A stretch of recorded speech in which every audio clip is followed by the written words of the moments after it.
भोंदूबाबा फिरोज शेख याची 2 दिवसांची पोलीस कोठडी संपल्यानंतर आज त्याला पुन्हा ठाणे न्यायालयात हजर करण्यात आले.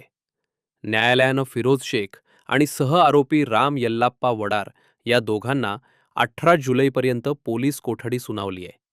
या प्रकरणात आणखी 5 आरोपी असून त्यांचा अंतरिम जामीन फेटाळला असतानाही अद्याप अटक का करण्यात आली नाही असा मुद्दा बचाव पक्षानं न्यायालयात उपस्थित केला. दरम्यान पोलिसांनी सिंधुदुर्गासह विविध ठिकाणी तपास करून महत्त्वाचे धागेदोरे मिळवल्याचे सांगण्यात आले असून पुढील चौकशीत आणखी माहिती समोर येण्याची शक्यता आहे.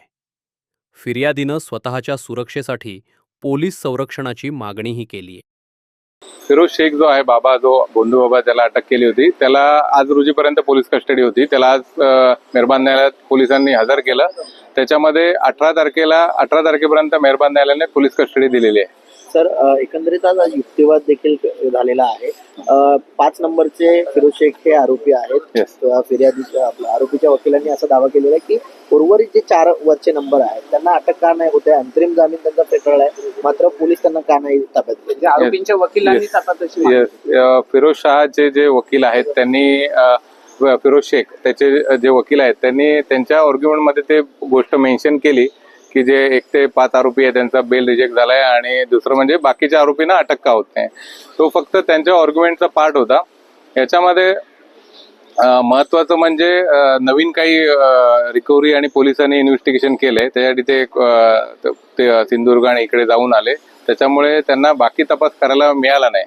सकाळीच आले ते. त्याच्यामुळे मेहरबान न्यायालयाने त्यांना आता पुढचे 18 तारखेपर्यंत पोलीस कस्टडी दिलेली आहे. काही आर्थिक व्यवहार झालाय का त्यांच्यामध्ये? कारण आरोपीच्या वकिलांचं असं म्हणणं आहे की आमच्यापर्यंत कोणत्याही प्रकारचा आर्थिक व्यवहार झालेला नाही.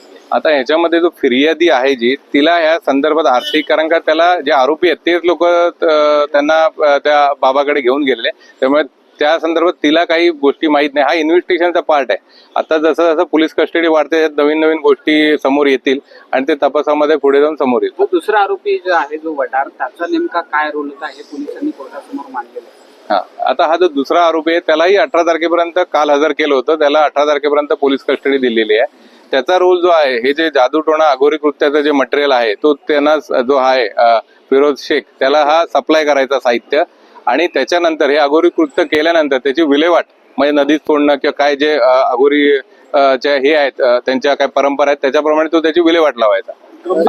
या स्वरूपाचा गुन्हा आहे, मात्र अजून देखील पोलिसांनी अटक केली नाही आहे. अंतरिम जामीन फेटाळलेला आहे. गंभीर गुन्ह्याचं स्वरूप त्याच्यामध्ये आता सध्या 2 आरोपी आणि पोलीस सध्या त्या तपासामध्ये आहेत. पोलीस कस्टडी असल्यामुळे त्या तपासामध्ये, या तपासाच्या अनुषंगाने जे बाकीचे आरोपी आहेत यांना एव्हिडन्स, त्यांच्या विरुद्ध एव्हिडन्स पक्का होणार आहे अजून जाऊन, जेणेकरून पुढे त्यांना अटक केल्यानंतर त्यांना लवकर बेल मिळू नये यासाठी ही सगळी पोलिसांची तयारी चालू आहे. नॉन बेलेबल ऑफेन्स असल्यामुळे कुठेतरी आता टांगती तलवार आहे. येस, नॉन बेलेबल ऑफेन्स आहेत. हे जे जादूटोणा जो prevention of black magic act आहे, हे नॉन बेलेबल ऑफेन्स आहेत. तर ह्याच्यामुळे खूप सिरियस आहेत आणि सोसायटी ऍट लार्ज त्याला इम्पॅक्ट होतं हे जे ह्याला, आणि त्यामुळे माननीय न्यायालयांचा पण त्याच्याकडे बघण्याचा दृष्टिकोन हा पूर्णपणे स्ट्रिक्ट आहे. केसचा अपडेट वारंवार वाढत चाललेला आहे आणि धागेदोरे समोर येत आहेत. तपासामध्ये काही कबुली देखील आरोपींनी दिलेली आहेत. त्यामुळे जी फिर्यादी जी आहे त्या संदर्भात मागणी करते संरक्षणाची, त्याचा तुम्ही परत पुन्हा मुख्यमंत्र्यांना कधी? येस, आता पोलीस संरक्षणाची ते मागणी करत आहेत, कारण का हे जे आहे हे मोठ्या स्वरूपाचं गुन्हा आहे. याच्यामध्ये बरेच जे इन्फ्लुएन्स आहेत, बाबा लोक पण खूप मोठ्या प्रमाणात इन्फ्लुएन्स लोकांवर आहे, त्यांचा पडगा आहे. त्याच्यामुळे त्यांच्यापासून पण धोका होऊ शकतो फिर्यादी आणि त्याच्या फॅमिलीला. त्यासाठी आम्ही पोलीस संरक्षणाची मागणी करणार आहोत. हा जो बाबा आहे त्याच्याकडे आणखीन देखील काही राजकीय नेते येत होते का, माहिती समोर आलेली आहे? कुठेतरी या फिरोज पोलिसांना तशी काय माहिती दिलेली? या संदर्भात मी सांगू शकत नाही, इन्व्हेस्टिगेशन ऑफिसरच सांगू शकतात.